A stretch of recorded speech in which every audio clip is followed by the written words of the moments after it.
Ito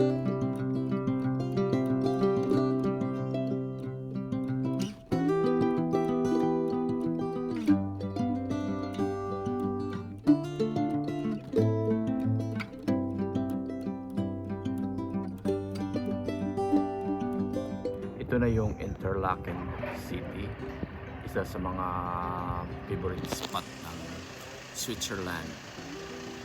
Dito tayo nakapark ngayon sa may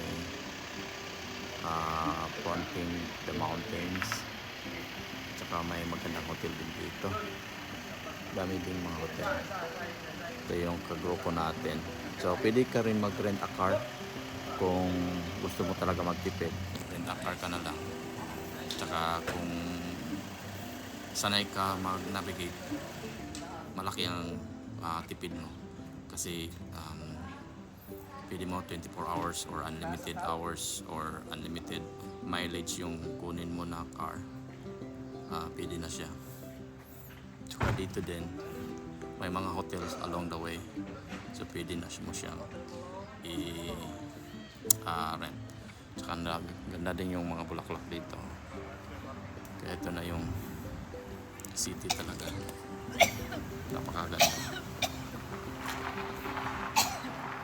Yung pinaka-proper na nila dito na city. Yeah. May mga motel, tsaka mga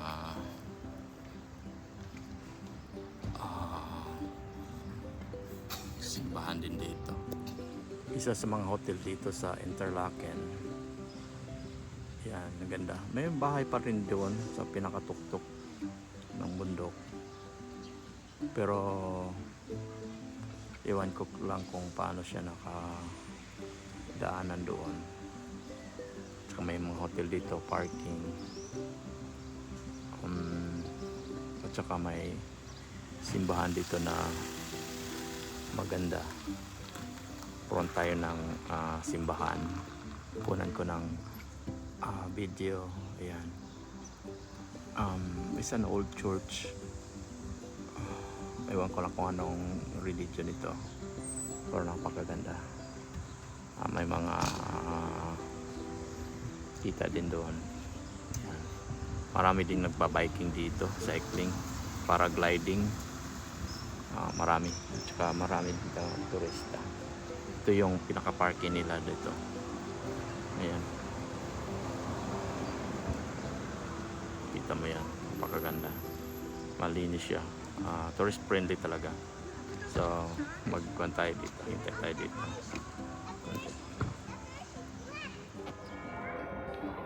Ganda na yung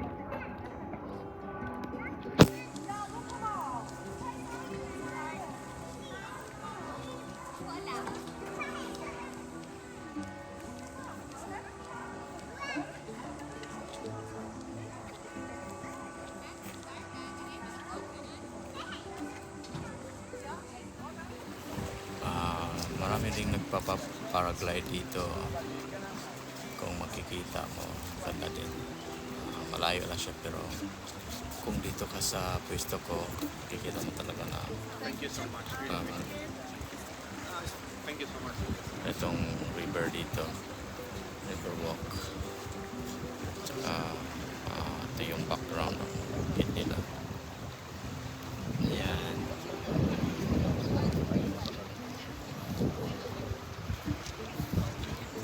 Tsaka may hotel dyan. So dami mga turista. Diyan ang paraglide. Dami nila paraglide dito. Ayan. Ito yung background nila dito. Napakaganda.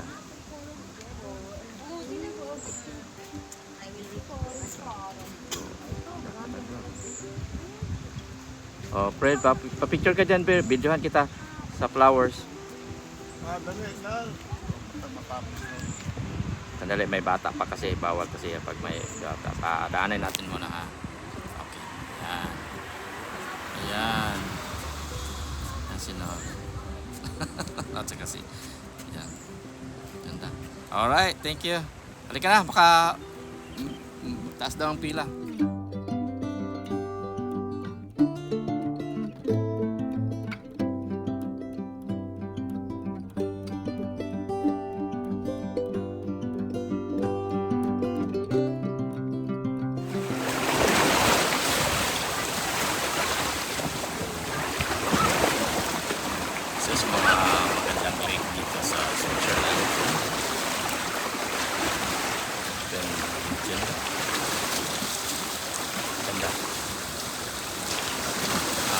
camping site din siya. So napakaganda tingnan.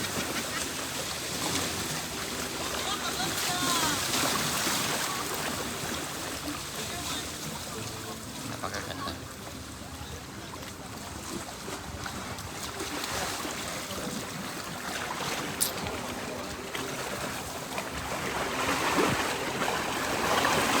Gandang lake nila rito.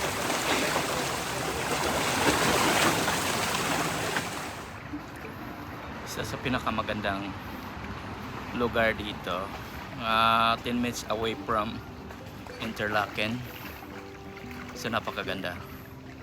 Daming mga sailboat dito. Dito rin yata naka-standby ito. Yan, naka-park lang yan. So ang ganda tingnan yung area dito. Yan. Pakuti nakakuha tayo ng magandang view. Yan.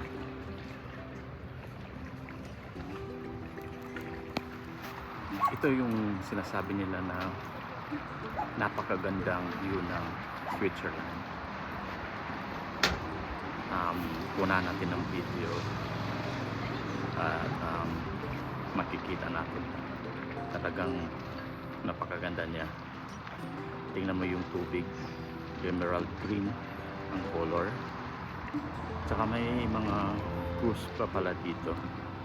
Kung nandito ka sa tinatayuan ko, makikita mo yung area na napakaganda, at saka yung tubig at ang bukid nila perfect talaga, napakakuha. Ewan ko lang kung anong pangalan nito. Meron silang mountain, I'm not sure kung anong tawag nila dito sa mountain na to. So makita natin na ang ganda yung pagka-landscape, natural landscape ng bukid at saka dagat. Yan.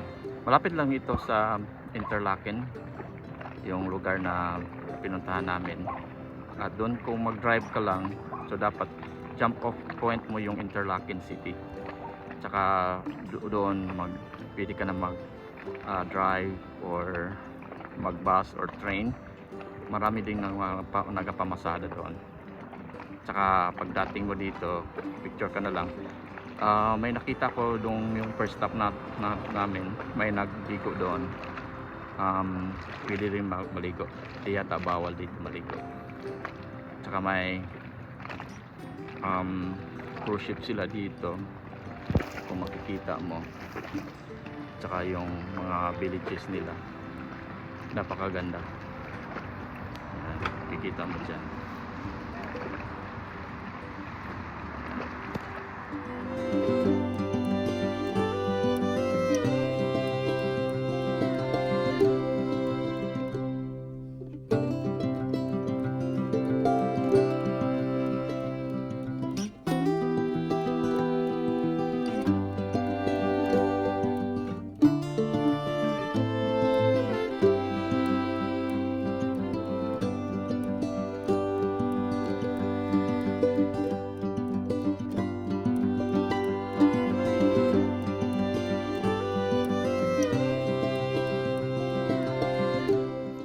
Pinakatap na sa Interlaken or away from Interlaken. Mahirap kasi i-memorize dito yung mga streets nila dito or city, pero napakaganda siya talaga. Ganda talaga yung area dito. Meron siyang parang shopping or souvenir stores dito. Ito yung driver natin, napaka expert na driver. Ito si Julius.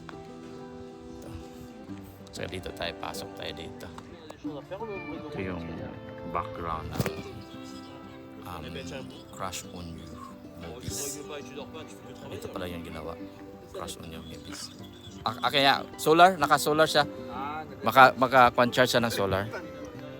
Makalimtan lang, yun lang. Ito si Jojo. Yung sa amin, Jo, emergency landing on you. Uy. Wala nang crash on you eh.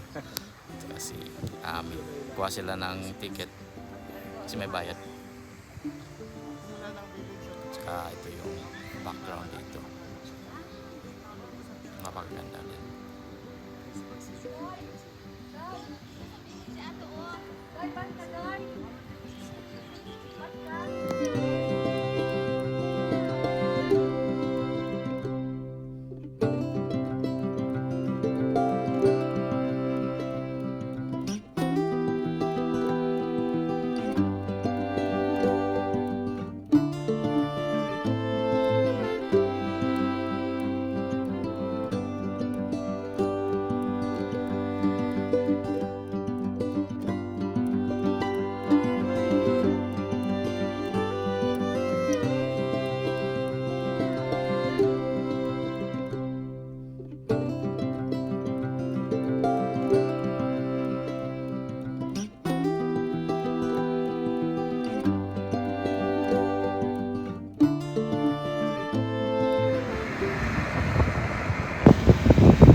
Ice or blizzard.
Ito yung Grindelwald City ng Switzerland.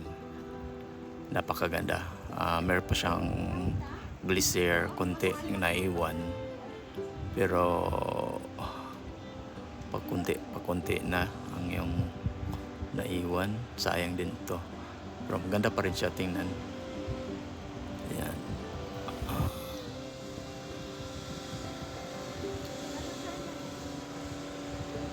Kung dito ka talaga, ganda siya tingnan.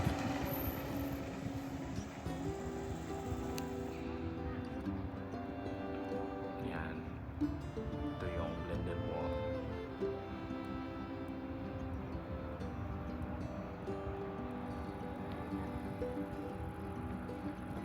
Ang taas niya. Pero unti-unti na siya nauubos yung ice. Meron pa rin.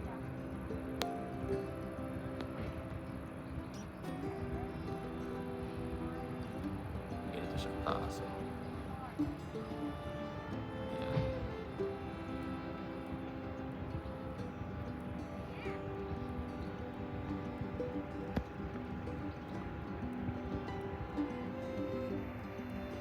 Ito yung Aswedelt City ng Switzerland. Ayan. Kita mo yung flag na yan.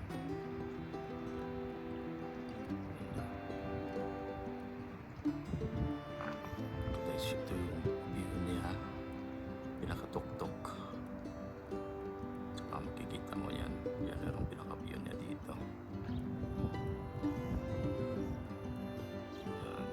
Ang ganda ng Switzerland talaga. Pag nandito ka, iikot ko na lang ito para makikita nyo talagang views. Ito yung mga hotel or mga bahay, bakasyonan dito. Tsaka napapalibot yan ng yung bukid, lahat ng bukid. Yan. Tsaka makikita mo na yan. Ayan, napakaganda. So kung kahit saan ka, maganda yung pagka design ng mga bahay nila dito. Yan, yun yung unang vlog ng Switzerland. Yan. So kahit saan ka magtingin, napakaganda talaga. Ito yung grinder walled ng Switzerland. Ganito kaganda yung bundok nila. Pero meron pa silang mga Alps dito, sa mga glacier. Kaso summer kasi ngayon, pwede po makita. Tsaka iba na kasi yung climate change, makikita mo talaga dito. Kasi wala na, hindi na mismo makita mo yung ice doon sa tuktok ng bundok. Siguro kung winter time, babalik yun. Kaso lang sa init ng araw, hindi mo na makikita yung snow cap maybe sa winter time.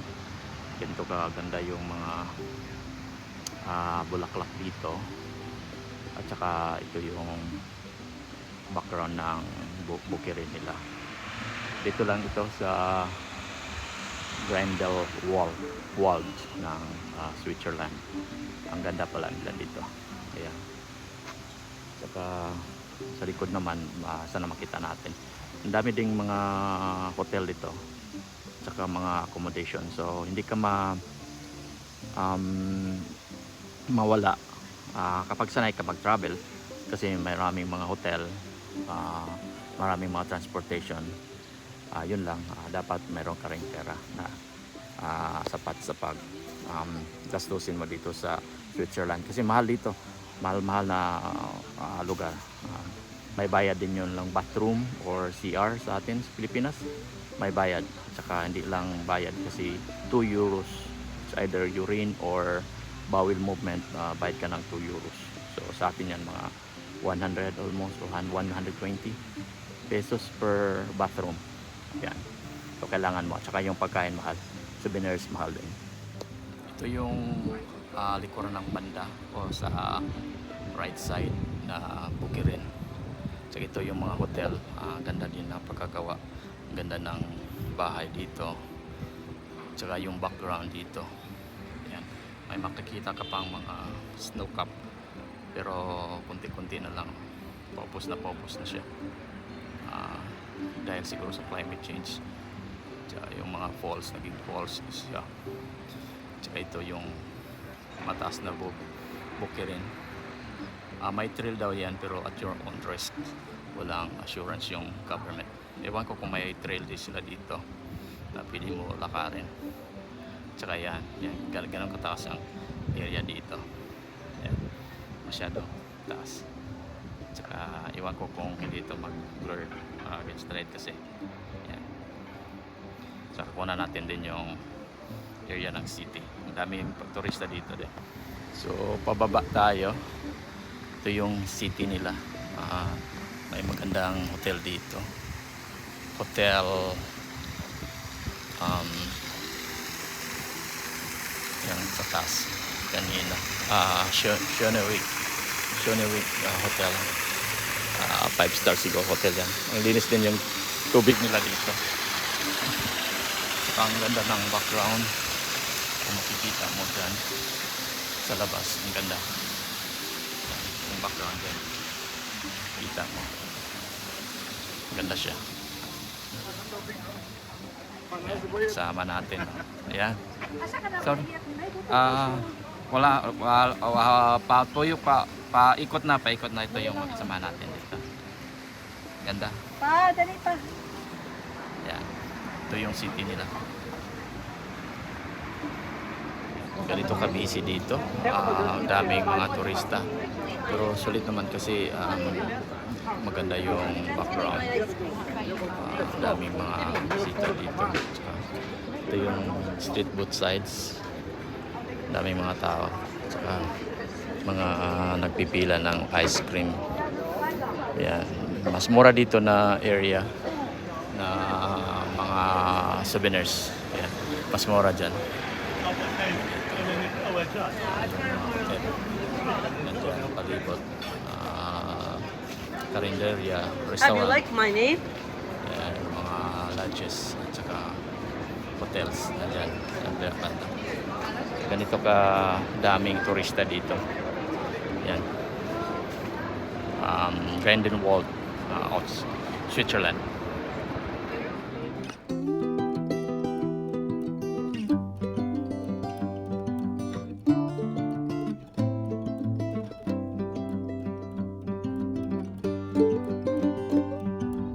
Yan. Ito may plug sa Switzerland. Ito. Ang ganda.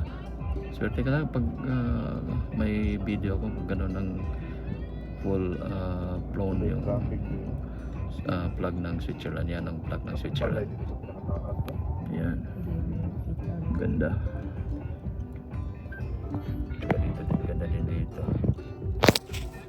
Yan. Utog. Nagpinahinay po dyan. Ano man? Na yung murag may sakyan na lang na black. Maganda to. Ganda yung view niya dito.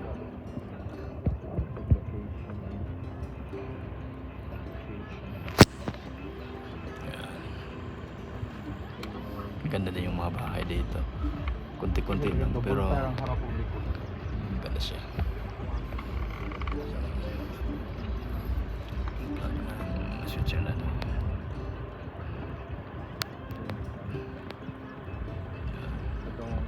Lagi nakasulit diba kailangan?